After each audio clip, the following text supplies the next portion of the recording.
Let's move beyond traditional workout patterns to be stronger, more capable, and pain-free. Let's talk about how geometry adds strength in years to your shoulders and hips. Don't worry, it's really simple because I suck at math. Although this right here is a little more challenging than you think it would be. Let's see where this goes. In all my years of learning at trainer college, not really a thing, there were two big takeaways that are still fascinating to my tiny little trainer brain now, more than a century later. Hello.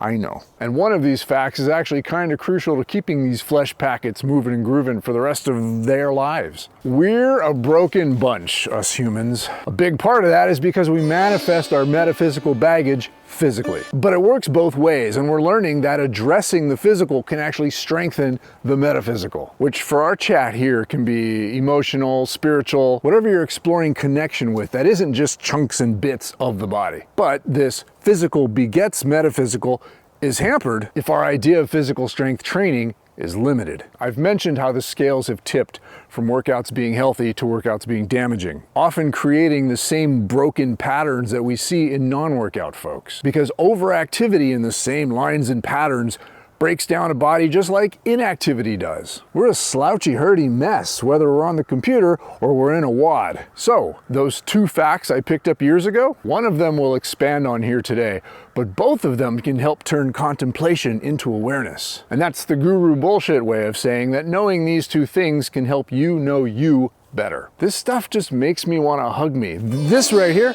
pretty darn groovy. And you've got one too. Here are a couple fun facts about it. Muscles only pull. This is biomechanics 101 day one stuff, so I can hear the collective duh from my veteran trainer kin. But it's always fascinating to think about. A muscle doesn't push. Its job is to pull its two ends toward each other, or at least offer resistance against the two ends being pulled away from each other. So a push is actually a series of pulls. And the little nerdy kid in me likes thinking about what's happening. Tell me it's not cool. Just a real quick breakdown if you haven't thought about this before, and if you have, let's think about it some more. The muscles are always pulling bones in certain directions. The triceratops pulling the bone this way, and the booby muscle pulling the bone this way. Those two things happening at the same time creates a push. How is that not worth celebrating? And the second fact, which is the gist of this video, I'm sorry it took so long to get here, is that all movement is circular. Every movement, even the straightest line you can make, is just a collection of partial circles. The hand, in this case, although it's traveling, is being moved. There's a little loop happening here, and a little loop happening here. Those two little loops happening at the same time are creating that push. All movement has those loops somewhere. And again, the cool kids say, duh. But this has consequences for not exploring where it can go. If you want to get stronger and move better, which to me are synonymous, then it may behoove you to start exploring movements far beyond traditional gym patterns. And it's super easy. Barely an inconvenience. Oh, really? No tricks here, just make circles. You have two pairs of joints that are specifically made for it, and all the other joints can participate as well. You've got shoulders, you've got hips. Now make some circles. If you lift the weighty things, add some circles beforehand or maybe between the loaded stuff. If you do yoga, which traditionally doesn't actually have a lot of circles either, add them.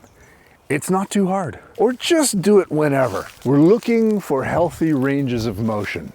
My dance friends and traditional martial arts buddies will tell you the cost of striving for extremes. But most of us just need to find a little more to keep the joints in full movement potential. Because if you keep hitting repeat on your regularly scheduled straight lines, that redundancy actually reduces your ability to create full circles. Those partial circles become the fullest circle you can make, and moving beyond them becomes a challenge, a limit. Look, this is where I say, try my free Initiate program over on my website, where there are nice, big, healthy circles beyond what you might be used to. But also, just make circles.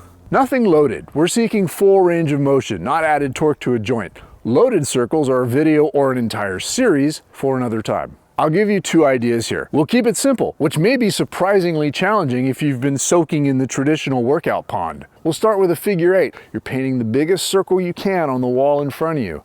And then you'll switch to painting the biggest circle you can on the wall behind you. And eventually, you'll connect these two movements.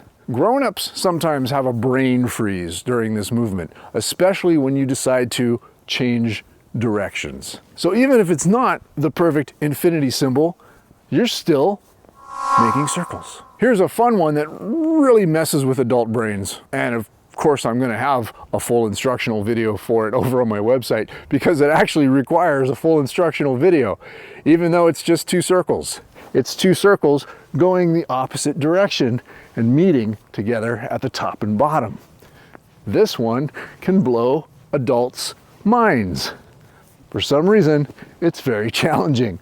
So have some fun trying it, and then if you want to learn more, go over to the forums of the BodyTribe website, and we'll show you how to delve into it deeper. What about the hips? These things make great circles. This is a little jam I do daily, either as part of a warm-up or just because. It's a template that allows you to be creative with your own variations, and we just simply call it the compass. It starts by lifting a leg. Doesn't have to be high, it's as high as you comfortably can. And you bring that leg around, all the way behind you. Try to go even further, kind of like you're bowling. Boom, it can even touch the ground here, this knee can bend.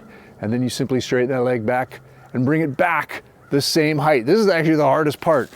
Bringing it back and not kicking your dog while you're doing it, kind of tough. That's the compass. And there are as many variations to that as you can come up with. You ask your body what it needs. Maybe you need additional circles at various points of the compass. Maybe you need, when it gets behind you, to come all the way down to the ground and back up. Maybe you need, when you come all the way around here, to sit and stretch the glutes a little. So many variations. Have some fun with it. It is now yours to do what you need to with it. Just some good old possible circles for your hips to play with. And yes, there is more of this for free in the Initiate program over on the BodyTribe website. Sign up, join the forums for more discussion and live streams, and just say hi. Meanwhile, thank you for watching. Thank you for inspiring, because you do. And remember, you matter. Treat yourself and others accordingly.